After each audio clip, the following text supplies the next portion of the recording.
Alright, what's going on, guys? This is going to be a review of One Piece chapter 1057, and let's get right into it. Alright, so the chapter starts off in the Flower Capital, and we see the new Wano Kuni teacher talking about the events that transpired in the Wano arc. Now, this is a nice refresher of what happened in the Wano arc, a nice little change of pace, and it's a nice contrast of what happened earlier in the arc when the history was told in a much different way. And the history is told in the form of a Japanese poem, so this is actually a very nice, wholesome moment, and I really liked it. Now we cut to the forest, and we probably get the biggest revelation of the chapter, where Yamato states that she's staying. She's not going to go with Monkey D. Luffy. In fact, she already told Luffy about this earlier. Now, throughout Onigashima, it was speculated and hypothesized that Yamato would eventually join the Straw Hats. Now, there were a lot of clues and a lot of moments where it's like, yes, she felt like a Straw Hat. But in the end, she decides that she doesn't want to go. She decides that she wants to follow the path of Odin. And it sort of makes sense for Oda to make this decision. The fact of the matter is that the Straw Hats have a lot of crew members to begin with. And to show each one of those characters having their moments, having enough character development, having enough time on screen, as it were, is already difficult enough as it is. So to add another member to the crew would just make it that much more difficult. Also, there's the matter of what kind of crew member would she be?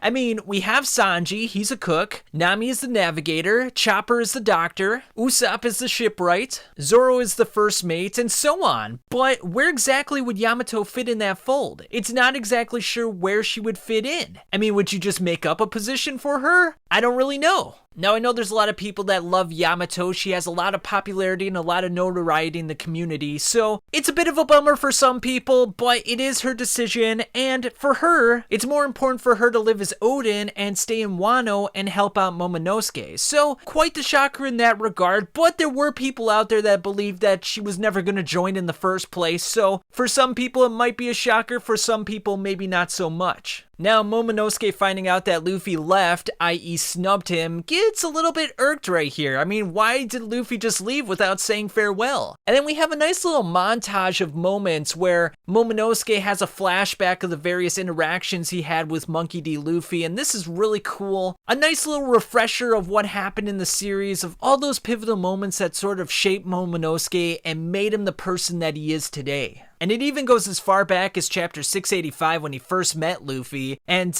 even when he fought him in the Dressrosa arc. So a nice little refresher, a nice little wholesome moment there, and just a moment that shows a lot of growth for these characters and where they came from to where they are today. So Momonosuke meets up with the Luffy crew, but you know, they're all happy to see him, but he's kind of like all furious and pissed off and calling them monsters. But eventually he starts to blubber, he starts to get very sad, you know, he's seeing his mentor, his older brother as it were, quote unquote, leaving him without even saying goodbye, leaving him sort of on the hook here, like, wow, you guys you're gone like that, you guys helped me out, you know, you helped get rid of Kaido and Big Mama, and now it's over, like I'm all by myself, I gotta take care of things in Wano. Now, a nice little moment here is when Usopp tosses the Jolly Roger flag over to Momonosuke, and Luffy tells him that if anyone messes with him, if anyone messes with Wano, that it's essentially an attack on the Straw Hats. Now, this is rather interesting because this means that if someone were to mess with Wano in the future, the Straw Hats would come back and would defend their honor. Would someone do this intentionally to get at Luffy? Would someone do this in a way at getting at the Straw Hats? Might be some kind of a teaser for the future. For example, will Buggy and his new alliance, the Cross Guild, attack Wano in the future? Will Blackbeard attack Wano? If someone wants to get at Luffy, it's rather easy now. You just attack Wano,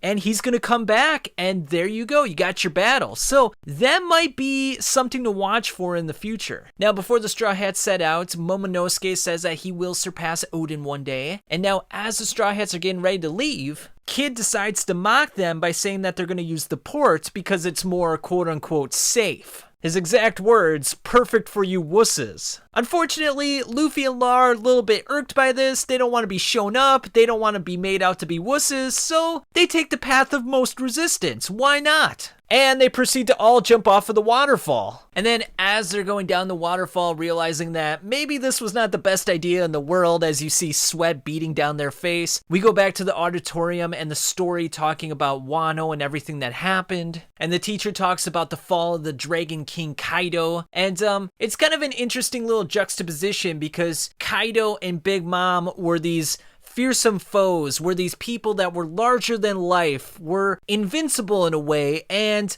the people that took them down were these three arrogant, kind of quirky pirates that are a little bit silly. And it's kind of this nice little juxtaposition, and it's kind of this nice little parallel. And with the end of the story, that sort of sums up and concludes the whole Wano arc. And I really like this panel here. They did a colorized version of it. We see Momonosuke, we see Hiyori, the Red Scabbards, Yamato, Shinbo, Tama, and it's just kind of a nice little culmination, a nice little send it off for the entire arc. And it's just a very beautiful panel. What else can you say about it? So just absolutely brilliant, guys. I absolutely love this final chapter. I actually misspoke. This arc actually started July 2nd of 2018 and ended August 21st of 2022. So not 3 years, it was actually 4 years. So what a story, incredible length, incredible detail, incredible stories, incredible fights, and